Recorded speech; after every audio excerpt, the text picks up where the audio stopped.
Today on episode number 494, The Ones Too Often Left Behind in Higher Education with Todd Zakrajsek. Welcome to this episode of Teaching in Higher Ed. I'm Bonnie Stahoviak, and this is the space where we explore the art and science of being more effective at facilitating learning. We also share ways to improve our productivity approaches so we can have more peace in our lives and be even more present for our students.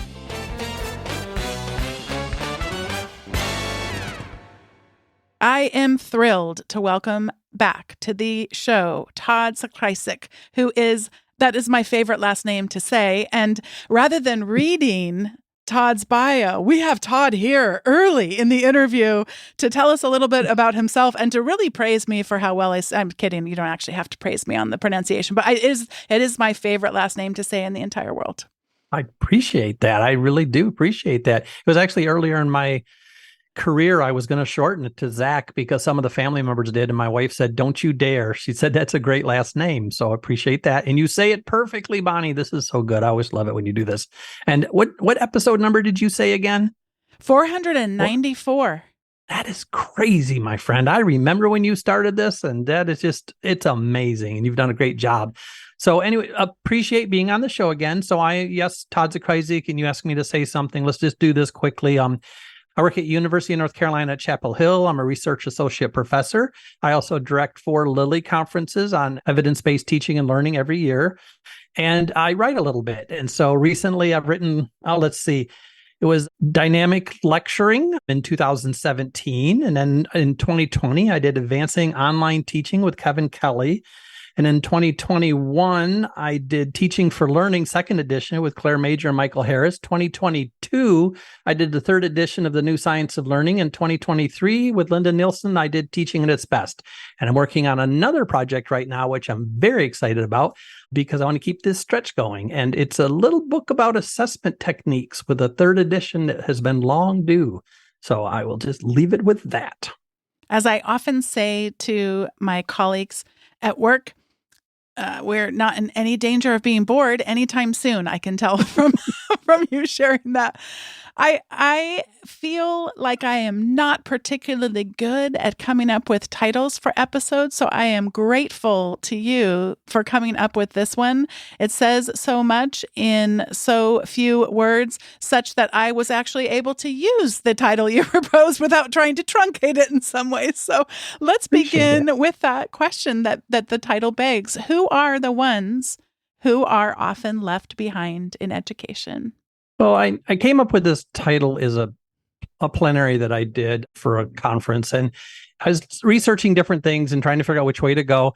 And as I was going through that, I kept coming back to my daughter, who really, really struggled to get through school. She worked so hard to get through, and she did graduate with a 2.0001, and I have never seen anybody work harder.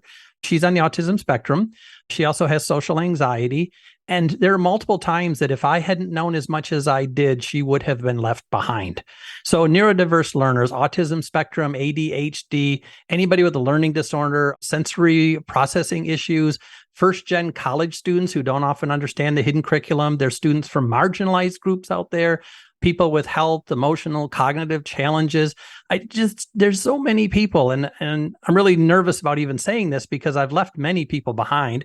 We've got people with transportation issues and health insecurity and food insecurity and just so many people. But I guess the point is, if you are not a fast-talking, risk-taking extrovert who has some resources and you come to the class and you're good at learning in the way that traditionally people are taught, if you're one of those people, you're fine. And college teachers often teach to those people because I've been a college teacher for 37 years. It's what we've always done. And I am embarrassed by the number of years that I lost students and thought it was because they weren't motivated or because they just didn't try or they didn't value it. I lost them for reasons that were based on my perception, and I rarely thought about their perception. And so that's what I'm thinking about more and more is when I see a student slipping, I just don't want to see that person left behind. We have so much to explore in what you've just laid out. So thank you for that. I do want to note, in case this is someone's first time listening to this podcast and first time ever hearing from you, just before we start to explore this further, I thought it might be important to note that when you speak about your daughter and her experience in school, that not only is this something that you do with her permission, but I think it maybe even goes beyond just her willingness, but actually, like, anyway, I don't want to speak the words for you, but would you just address anyone's concern who's like, how dare this guy I've never heard before speak so openly about maybe a story that perhaps she would rather tell herself, or anyway, any concern someone may have around that, because I know you speak about that a lot and you often share those kinds of things about her experience. Well, first of all, I think that's a really important point, Bonnie, is anytime a faculty member is in the classroom talking about their family, and I have to admit, when I was an early career faculty member, I hadn't really thought about this, is we really should always have permission from those that we are speaking about that it's okay. The daughter that I have that's on the spectrum has not only said it is okay. If it benefits education, she says, go ahead and do it. And she has told me certain areas that are off limits. But when she was younger, probably in middle school, I asked her, I said, hey, you had this great story I would love to use in a workshop. Is that okay with you? And she said, yeah, that's fine. Are you being paid for this? I said, sure. She says, then I want $1 every time you tell a story that is about me.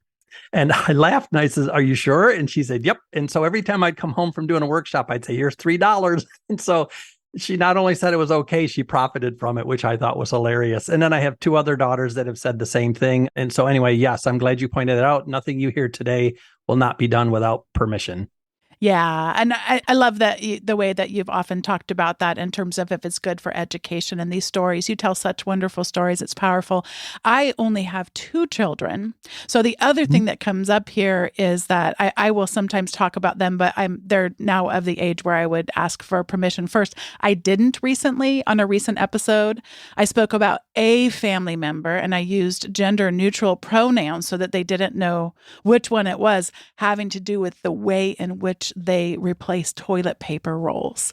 So, and I don't think that family member has heard that part of the episode. So we have to, I've got to make sure I'm following my own, integrity on these matters too. But yeah, gotcha. That's a tough one. Was that an over under issue? It was the over under issue. Yes. That's always an over and under issue. And I mean, why would anybody do anything else? I don't get it, but we should probably proceed. 75% of our household is with you. So yes. All right. So in all seriousness, we can joke, but I mean, the things that you brought up and you spoke so eloquently about, like, and you could just keep going and keep going and keep going, because there are so many issues and challenges that might hinder someone's ability to not just survive, but to actually thrive in these educational experiences. It can really be experienced for us in very overwhelming ways. And so before we start talking about some of the techniques, I want to know from you, is it even possible that we could ever even understand, appreciate, empathize with, be educated about all the different things that may show up in our contexts? Yeah, that's interesting. I don't think so. And the reason I don't think so is because, I mean, I'm talking about when I first started teaching, what I knew so little about. I mean, I understood what education, I thought what it looked like, and I knew what I was like as a student in classes, and I just assumed that you taught in a certain way. And then little by little, I started meeting different individuals who struggled for different reasons. And each time I met a person who struggled with something, I thought, oh, I'd never thought of that before. But those people had been in my class before. I've had students who've dropped out of school because they were pregnant. I've had students who've dropped out of school because they ran out of money or because they just couldn't handle the stress of it. And I just didn't know it. So I guess what I'm saying here is, as we uncover different reasons that students struggle, then we find new things that we probably could have been doing. So I don't think we should really get frustrated with ourselves too much, the fact that we're missing it, as long as we're doing the best we can. And nobody ever said this was going to be easy. Todd Whitaker has a quote I love, is teaching is the profession that makes all professions possible. And what I love about that is not only is it that education makes everything possible, which I wholeheartedly believe, but it's a profession. And that means it's a difficult thing. And so there's, that common everybody can teach kind of thing. But if you're a professional in a classroom teaching, it's a tough gig. So I don't think we can ever say we're there and we're doing it. I think we just keep working at it. And the biggest thing, probably the most important thing that I'm at least going for these days is an Ian McLaren quote, which I also love. It's attributed to him, the be kind. Everyone is fighting a battle you know nothing about. I may be off a little bit on that, but it's pretty close. Actually, it's reported many different ways.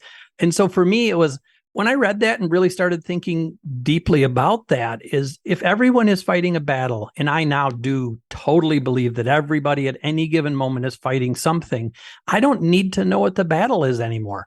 I just need to know, I just know that there is one.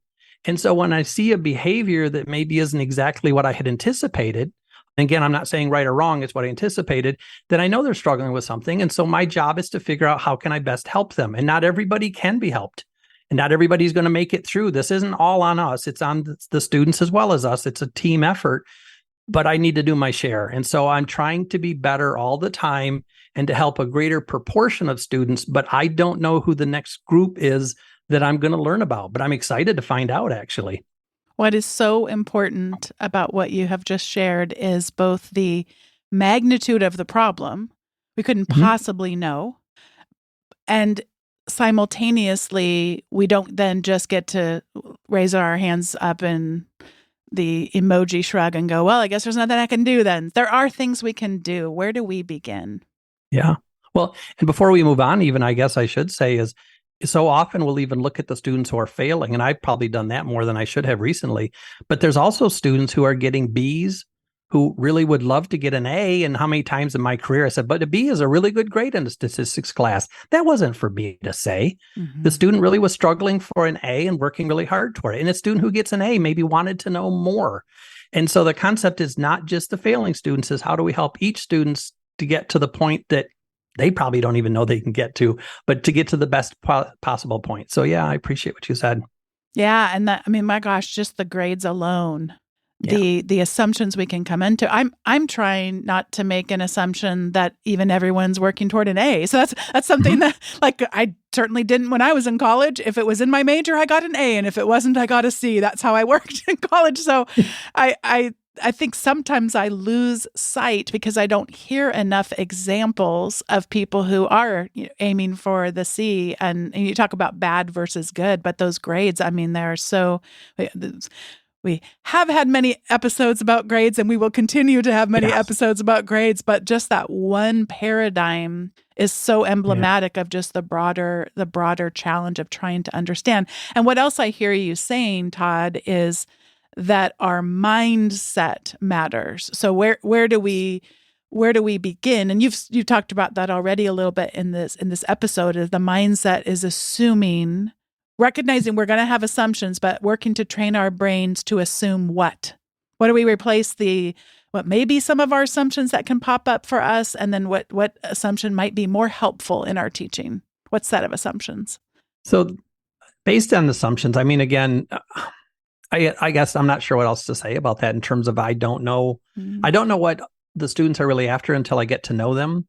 I try to create a community in which the students are comfortable speaking to me, but we can't stop from discriminating. I mean, those concepts, and we have to be careful. I'm a psychologist. I should make that fairly clear. So when I use the word discrimination, it's to discriminate between two stimuli.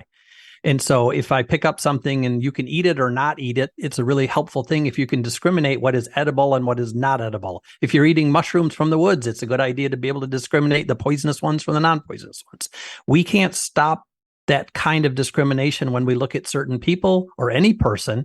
We formulate these things. The really important thing is, what do you do with that once you make a discrimination? Then how do you judge it? And if you can back off from prejudging based on this immediate discrimination, that becomes really hard. But again, all of this stuff is difficult because the brain, my area is the science of learning, is the brain is just going all the time trying to get any information it can based on what we've seen in the past. And so my lived experience means I look at you in a certain way, and our interaction is based on your lived experience and how you're interacting with me, how I'm interacting with you. All of this stuff is going on all the time. So it's just always challenging, but I think it's something we can keep working at. I really appreciate that naming of the word discrimination. I have attempted before on the podcast, and I think probably failed, but maybe we can get here this time. I've attempted to say in my own brain, when I think about it, it's constantly discriminating.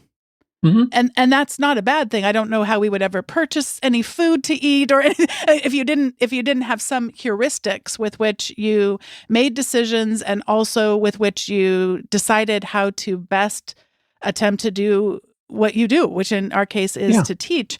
And so one area that I think can be helpful to us here is when we think about people who may be neurodiverse, what parts of the ways in which we may discriminate could be helpful to us? Like these people might show up as differently. You and I on a past episode, as one example, you were sharing about a colleague of yours who was autistic, and then the colleague would follow you to the restroom and you would need to be like, okay, this conversation is now over, where people who were overhearing you might have thought of that as rather curt.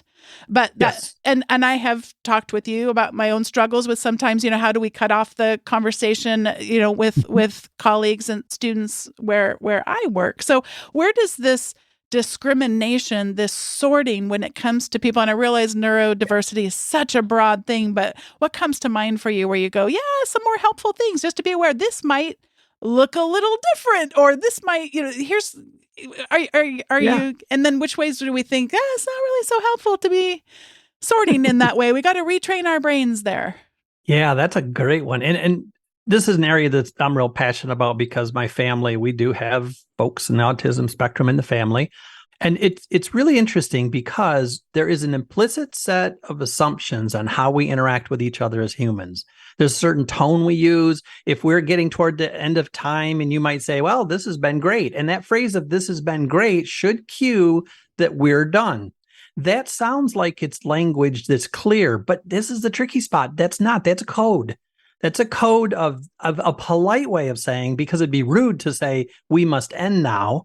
And so we're subtle about it. Well, if you're on the spectrum, one of the tricky spots is facial expressions are hard to get. Nuances are very hard to get. My daughter one time she came home and she was so frustrated because there was an exam on Wednesday, and on Monday, the faculty member was going over material. And she said, in the middle of going over the material, he says, and here's something you're going to really need. It's something that's going to be really important to you sometime soon. And she said, why would he do that? Why would he take valuable class time and then talk about something that we might need someday? Like there's a test in 2 days. And I said, he was telling you that that's going to be on the test for sure. And she got really kind of despondent about that because she was so frustrated that he was talking on this tangent. She didn't pay any attention to that, the most important thing. And the faculty member I know was clear in that person's own head of, I'm going to tell the students this is what's on the test without telling them it's on the test. What he managed to do was he managed to convey to the students who picked up that nuance, here's some points that you're going to get, make sure you get this. And anybody from a first generation college student to a group of a marginal, oh my word, even imagine if you're in a marginalized group and all the subtleties you've missed because you weren't in that group who created all these subtleties. She ended up with a bad grade on the test. If that wouldn't have happened had he just said, this is going to be on the test. So when we say, I think we've talked about this enough. I mean, sometimes this doesn't work. And so my point here is that we have that stuff we think is polite. Those are the polite ways of conveying. If a person doesn't get that, you have to be more direct. So if I said to a colleague or a student who followed me in the restroom, you have to go out into the hallway now, or in class, you need to stop talking now. There's other people who say, wow, that's rude. But to a person on the spectrum who doesn't pick up the nuances, in their head, what they hear is, it's time to stop. And if you don't do that and you just are being subtle because you think it's polite, what you're actually doing is almost like toying with them. And then when they don't get it, it's almost like they're embarrassed by it or they're frustrated by it. And so I think the nuances there become very difficult. And again, this comes all the way back to there's a certain way that we tend to speak to individuals that are of a group that we've kind of molded our whole educational system around. And that's what we got to get away from. So sometimes in class, when you have a student, and I can, from the listeners, many of you have students who talk too much in class. It may be necessary, chat with them after class, and you may have to say, look, you do talk in class a lot, but you're not giving other students an opportunity to talk. So here's what we're going to do. From now on, I'm going to scratch over my ear a little bit when I'm looking at you and you're talking. And if I'm doing that, it's like, you need to back it down a little bit. And I've done that with students before. I would say one of my favorites was a guy in a class once. He talked every answer he gave it. I caught him after class and said, dude, you're so into this stuff. And you obviously are working hard at it. He said, yeah, Dr. Z, I love the class. I like you. This is my favorite class ever. And I said, that's great. But the other students aren't having an opportunity to participate. So here's what I'm going to do. When I ask a question, you don't answer. I let other people answer so that they learn as well. But there are going to be times when they don't know it. And when that happens, I'm going to look at you and you better have the answer for me. And he says, you can count on me. And then I would call on him maybe every fourth question. He was excited because he was helping me, but we established a way for him to participate instead of me just complaining to my colleagues that I have a student who talks too much. So sometimes you have to say to somebody, I'm sorry, but we're done here. So we're out of time and we must stop. In terms of mindset and also in terms of approaches that we may employ, which are, of course, built on values and beliefs, what are some other things we should avoid doing to minimize the number of students that might be left behind? Well, I think one of the biggest ones is to not assume that everybody learns the way you did. There's a phrase out there that has been around forever, is that we teach the way we were taught. And I don't believe we teach the way we were taught. I was taught in multiple different ways. I was taught through groups and role plays and everything else. The storytelling lecture, I loved a storytelling lecture. So that's the way I teach because it makes most sense to me. That's how obviously people learn. Turns out not everybody learns the way I learn. And so faculty members, my friends who are out there listening to this, when you think to yourself, I'm going to do this for my students because it's going to make it easier for them.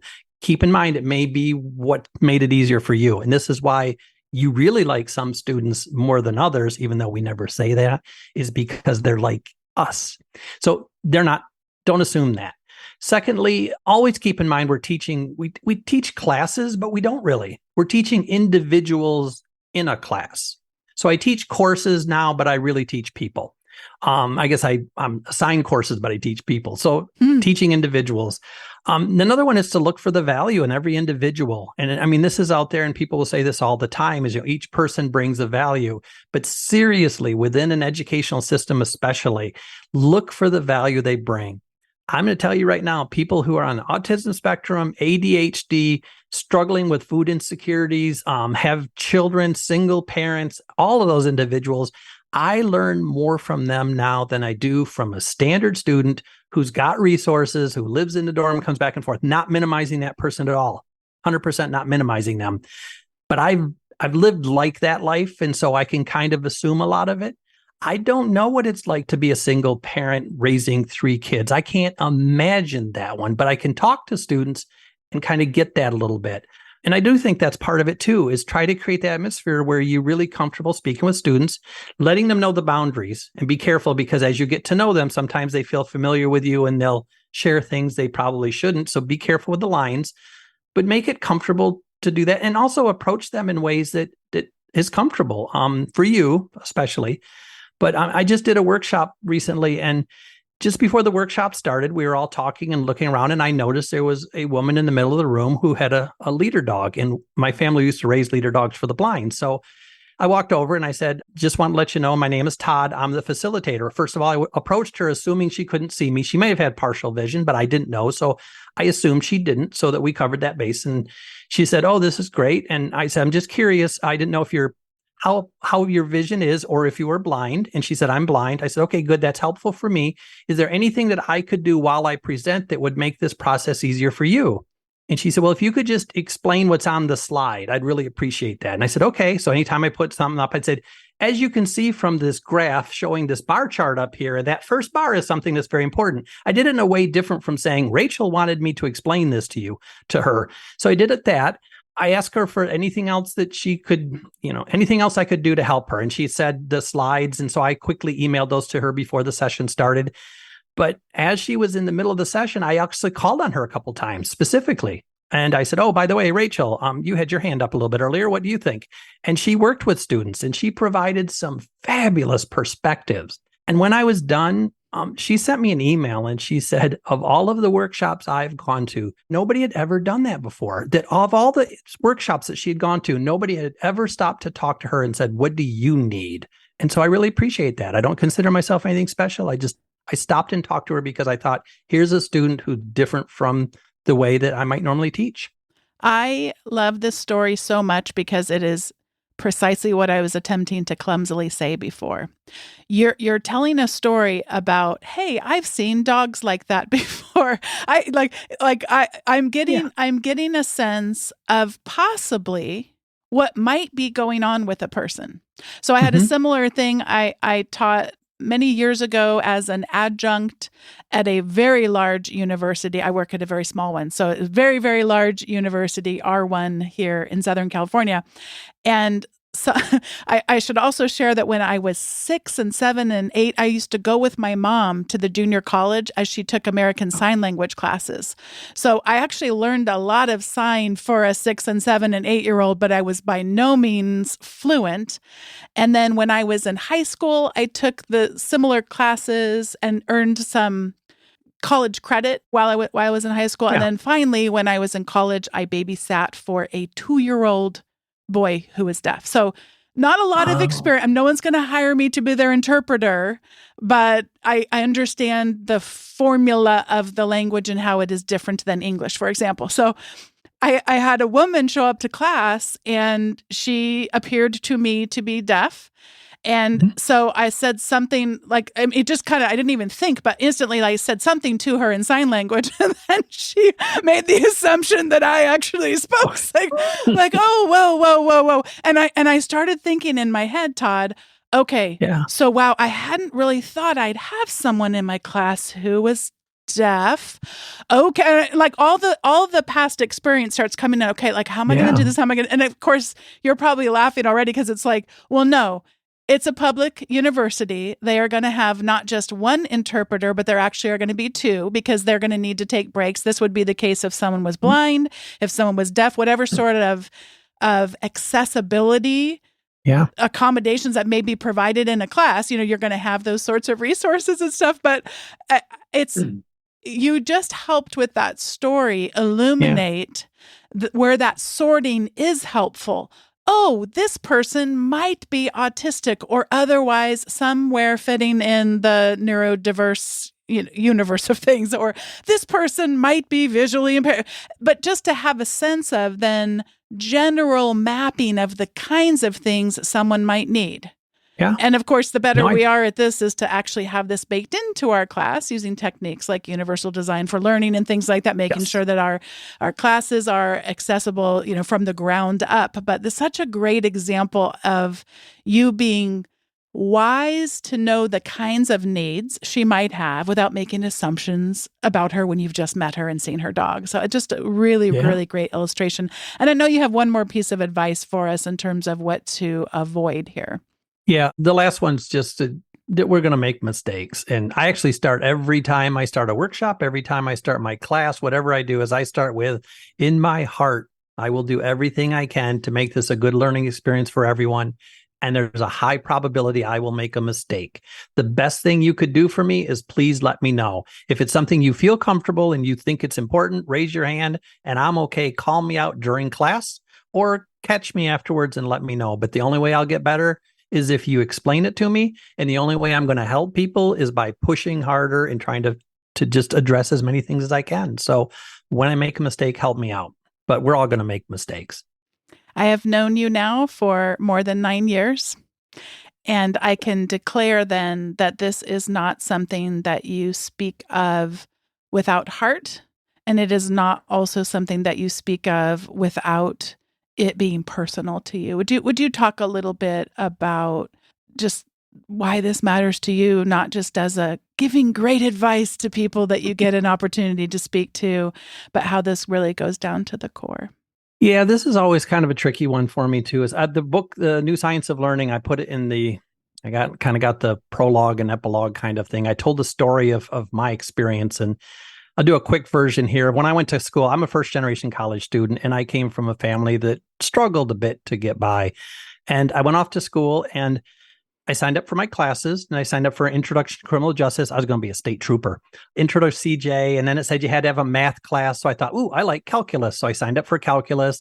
It said you had to have a science course. And so I thought, I'll take chemistry. And then it said you had to have a lab course. And I thought, all science courses have labs, but I better be careful and make sure. So I signed up for physics. Then I signed up for intro to psych and I thought, boom, I'm ready to go. As the grades started to come in, my first grade was Introduction to Criminal Justice, which I got a D minus. And I thought, ooh, I've not seen many D minuses in my life. And then my next grade was Calculus, which was an F. I had not seen any Fs before. And then I had Chemistry, which was an F minus. And I thought, or Physics, I guess, was an F minus. And I thought, it cannot get worse than this. And then my chemistry grade was an F minus minus, 38%. And when I went to the professor and said, I don't understand this F minus minus, his response, and I remember this, I was 17 years old. It was a long time ago. And he said, given you received an F minus minus, it doesn't surprise me you failed to comprehend it. He blamed me for this F minus. And the problem was, and I guess I should have been the one to be blamed because I didn't understand how college worked. I was a smart high school student. I didn't get college.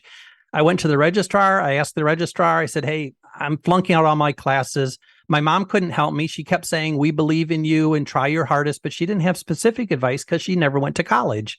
First generation college student, you don't get that kind of advice. And so I went to the registrar. She says, get signatures from your faculty members, bring it back to me and I'll take care of it. And I realized as I was getting the signatures, it was 6 weeks and I had dreamed about going to college and I was headed home. I was done. And everybody signed the form except Tim Sawyer, my intro psych prof. And he refused to sign it. And he said, just let's learn how to learn how to learn. I said, well, you can't learn how to learn. He said, actually, you can. And I did. I did not know you could drop a class. He said, drop your chemistry class. You can't survive that. And he taught me how to be a college student. And I ended up graduating.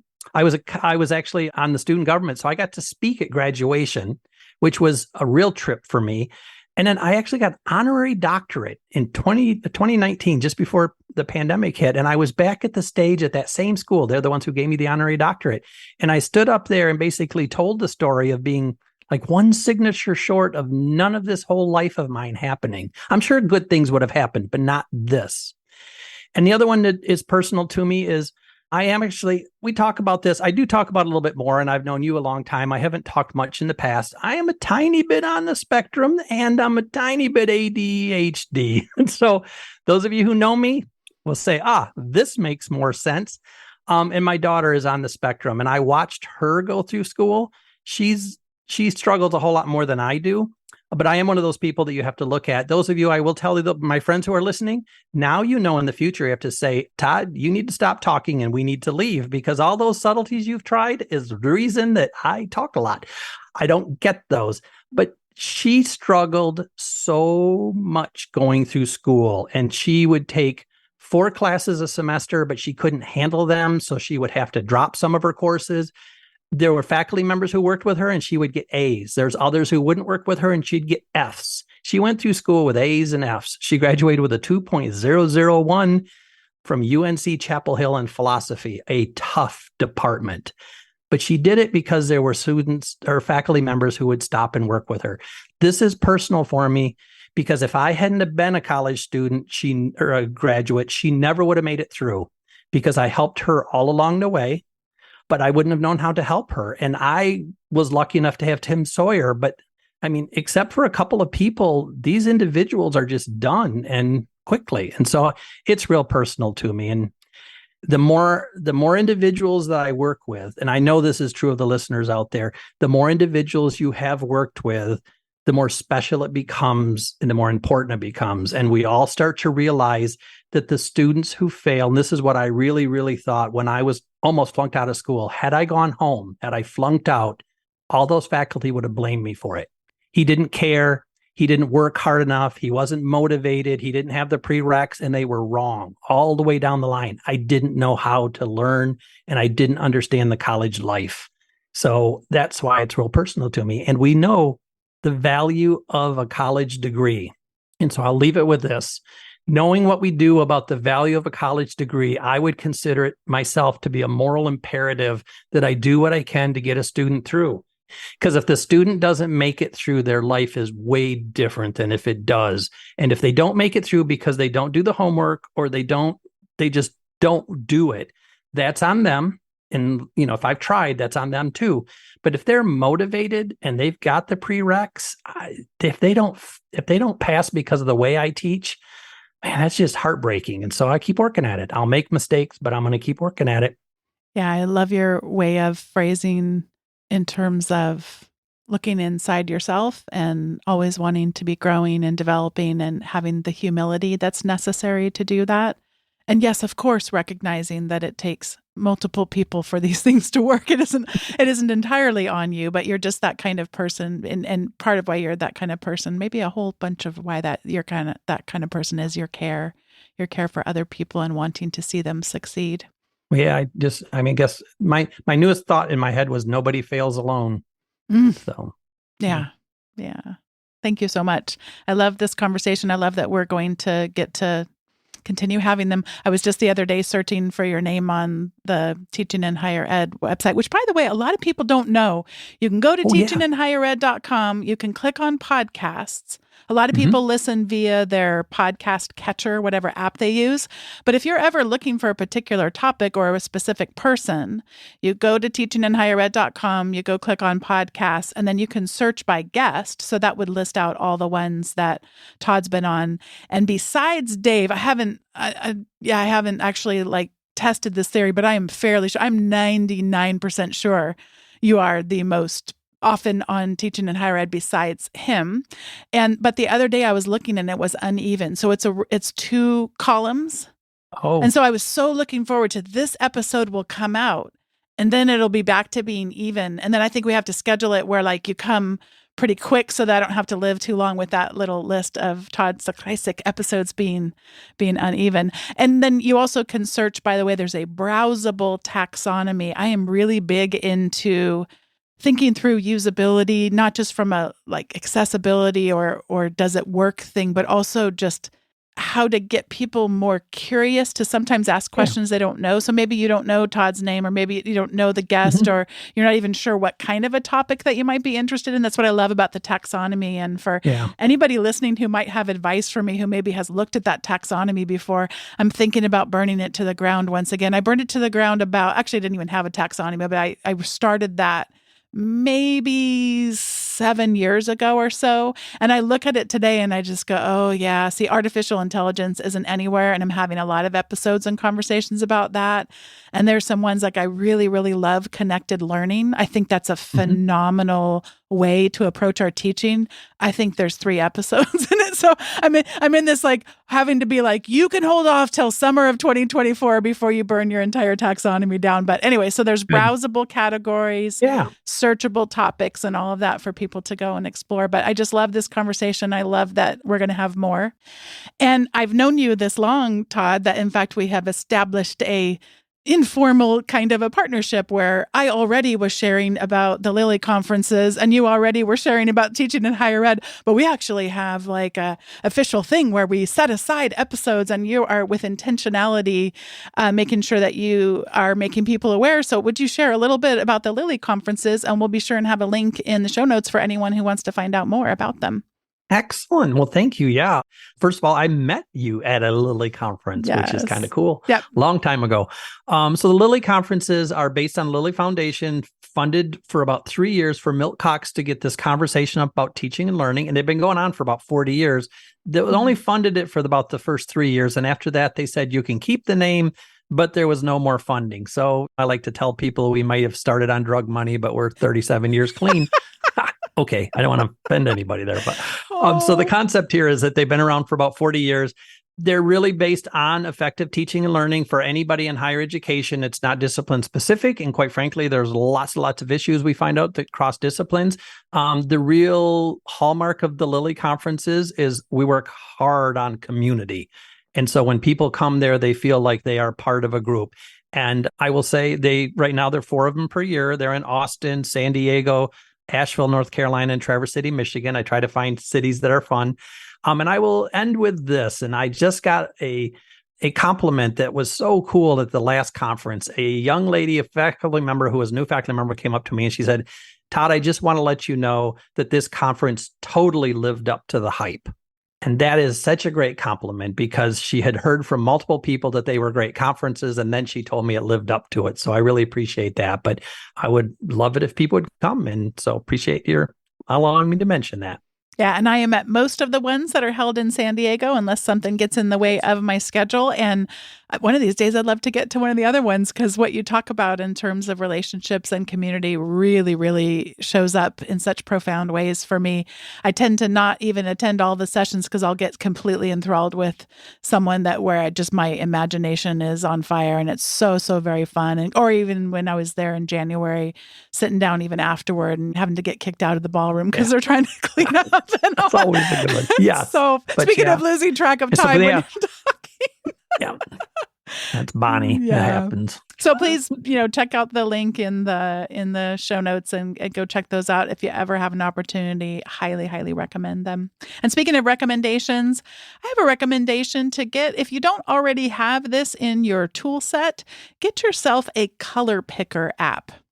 And color picker apps are good for two reasons. One is that if you have a color that you want to know, well, what is that color? How is it represented? And it might be a color that you could represent in a digital way. So it would have a certain set of letters and numbers that you could copy and paste into, say, Canva if you're making a graphic. Like, what is that exact orange? I like that orange. I want to use that orange in my graphic. What is that orange? Well, it might be something that you're going to print out. So maybe you need the color as it is described to print, people who print things, because printing on paper is a different color mechanism than how colors look on your monitor, which is also different, by the way, than how colors look when you project them using a projector. I learned that, by the way. I guess I didn't learn it. I was reminded of that decades ago when I used to work for UCI, and I built their workplace violence series of courses, and it looked beautiful on people's screens.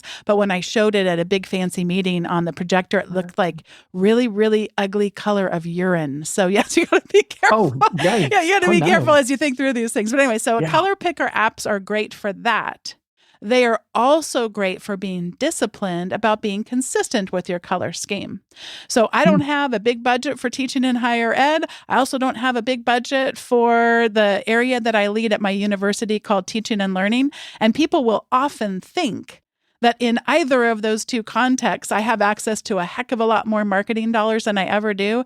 You can go so far if you just discipline yourself, whether this is a personal brand because you're a speaker or you have a blog, or even with just your slide decks that you build for your classes, that kind of a thing. If you discipline yourself to have a color scheme, you can go so far because people don't even know what you're doing, but it's just like they associate that with you. In fact, Todd, this is kind of a random association, but I had changed my profile some years ago on a social network that I don't even like to name anymore, but it used to be called something that rhymes with Twitter.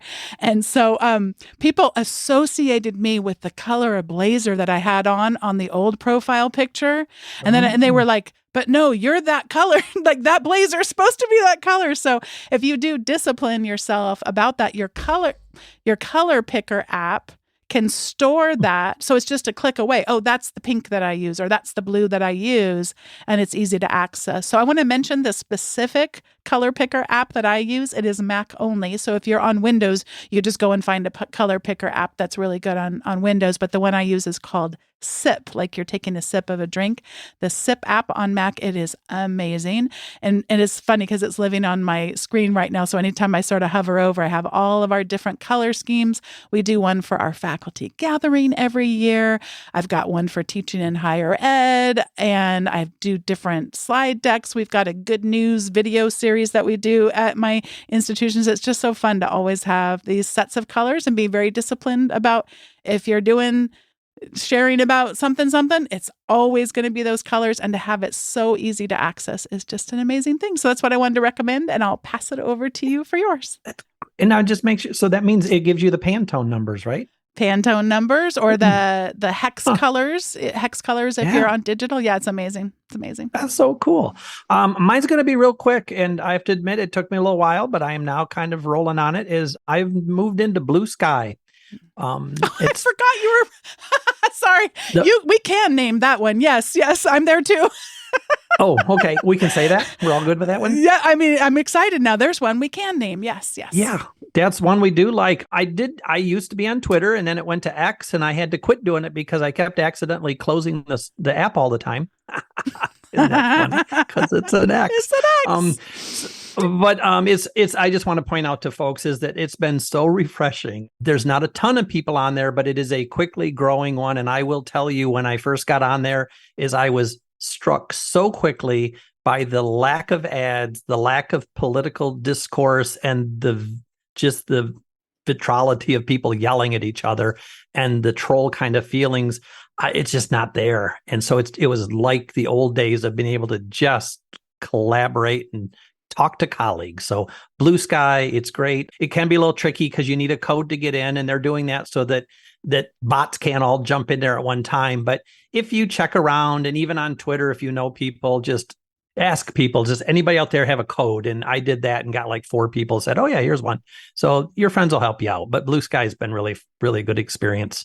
Yeah, there was a lot of sort of cautionary notes about the ways in which the disability community had really been able to thrive on Twitter. So there was some very people that I respect highly saying, don't all just throw this away instantly.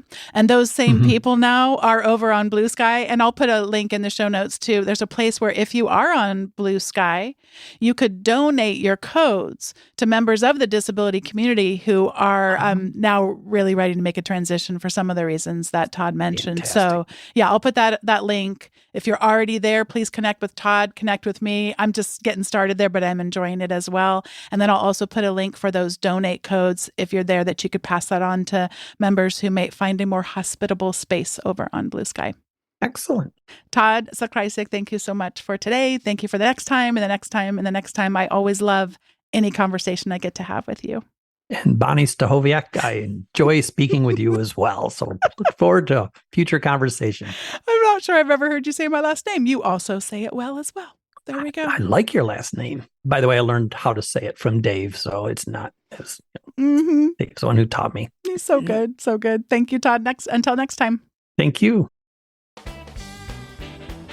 Thanks once again to Todd Zakrajsek for being a guest on today's episode. Today's episode was produced by me, Bonnie Stachowiak. It was edited by the ever-talented Andrew Kroger. Podcast production support was provided by Sierra Smith.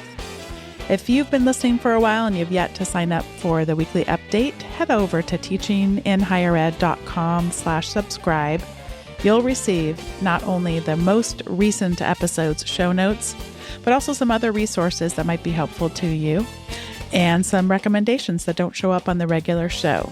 Thanks so much for listening, and I'll see you next time on Teaching in Higher Ed.